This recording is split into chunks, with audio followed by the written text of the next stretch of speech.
సోమిరెడ్డి ఓటర్లకు డబ్బులు పంచితే దాన్ని మానవతా దృక్పథం అనడం హాస్యాస్పదం. హింసను ప్రేరేపించే విధంగా అధికారులు ప్రవర్తిస్తున్నారు. ఓట్ల లెక్కింపు సజావుగా సాగుతుందనే నమ్మకం మాకు లేదు అని వ్యవసాయ శాఖ మంత్రి కాకాని గోవర్ధన్ రెడ్డి డిమాండ్. ఈరోజు 2024 ఎన్నికలకు సంబంధించి జిల్లా సగటు నమోదు కావడం జరిగింది. గతంలో ఉన్నటువంటి 77% కన్నా 2% అధికంగా ఈరోజు ఓటర్లు పాల్గొనడం జరిగింది.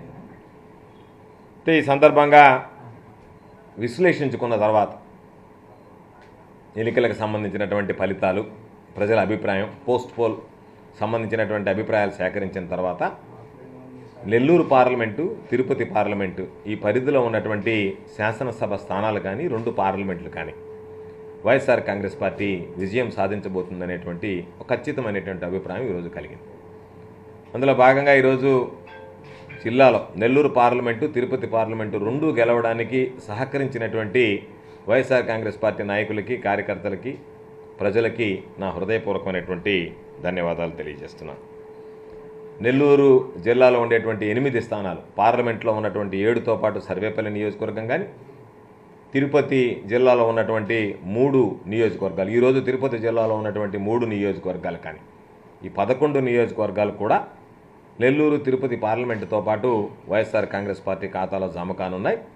ఊహించినటువంటి ఫలితాలు, ఊహించినటువంటి విజయాన్ని వైఎస్ఆర్ కాంగ్రెస్ పార్టీ సాధించబోతుంది. అయితే ఈరోజు రాష్ట్ర వ్యాప్తంగా ఎందుకో తెలియదు కానీ ఎన్నడూ లేనటువంటి విధంగా ఎన్నికల కమిషన్కి సంబంధించి ఒక పక్షపాత ధోరణి స్పష్టంగా కనిపించింది.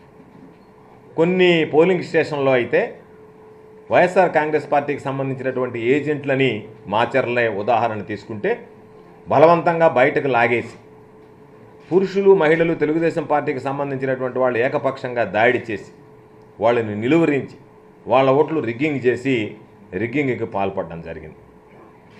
రిగ్గింగ్కి పాల్పడడానికి ముందు అక్కడ ఉన్నటువంటి పోలీస్ అధికారులు ఎవరైతే ఉన్నారో వాళ్ళని ఉద్దేశపూర్వకంగా బదిలీ చేయను.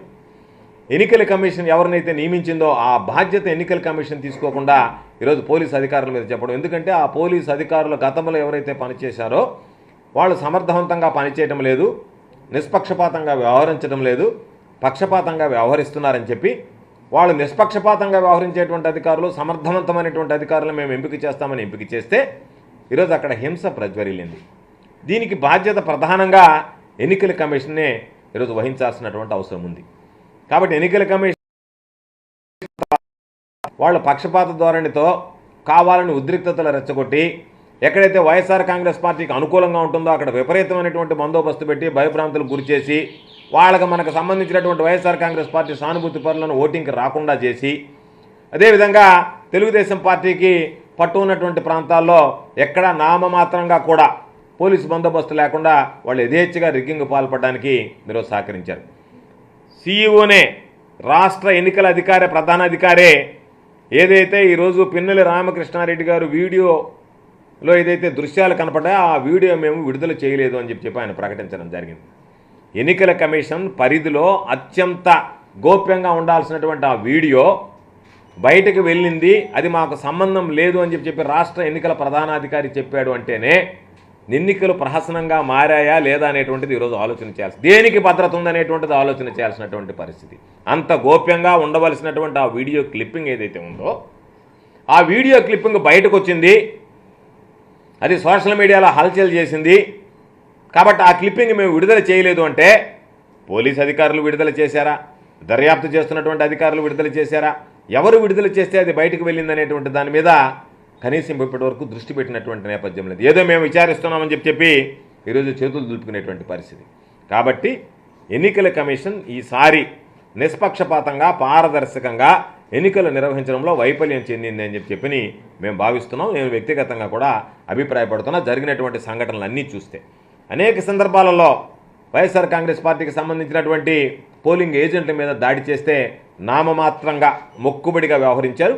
ఎక్కడన్నా వైఎస్ఆర్ కాంగ్రెస్ పార్టీ వాళ్ళు తిరగబడిన దగ్గర మాత్రం వాళ్ళ మీద కఠినమైనటువంటి సెక్షన్లు నమోదు చేసి ఈరోజు కేసులు, ఎఫ్ఐఆర్లు ఫైల్ చేయడం జరిగింది. దాంతోపాటు ఈరోజు ఈ జిల్లాకు సంబంధించి తీసుకుంటే జిల్లా ఎన్నికల అధికారి కూడా పక్షపాతంగానే వ్యవహరించడం జరిగింది. పోలీస్ స్టేషన్లో కనీస రక్షణ అనేటువంటిది కనిపించలేదు. నేను 1999 నుంచి ఎలక్షన్ ఏజెంట్గా పనిచేశాను, చీఫ్ ఎలక్షన్ ఏజెంట్గా. 1999లో పనిచేశా, 2004లో పనిచేశా, 2006లో జిల్లా పరిషత్ చైర్మన్ ఎలక్షన్లో పనిచేశా.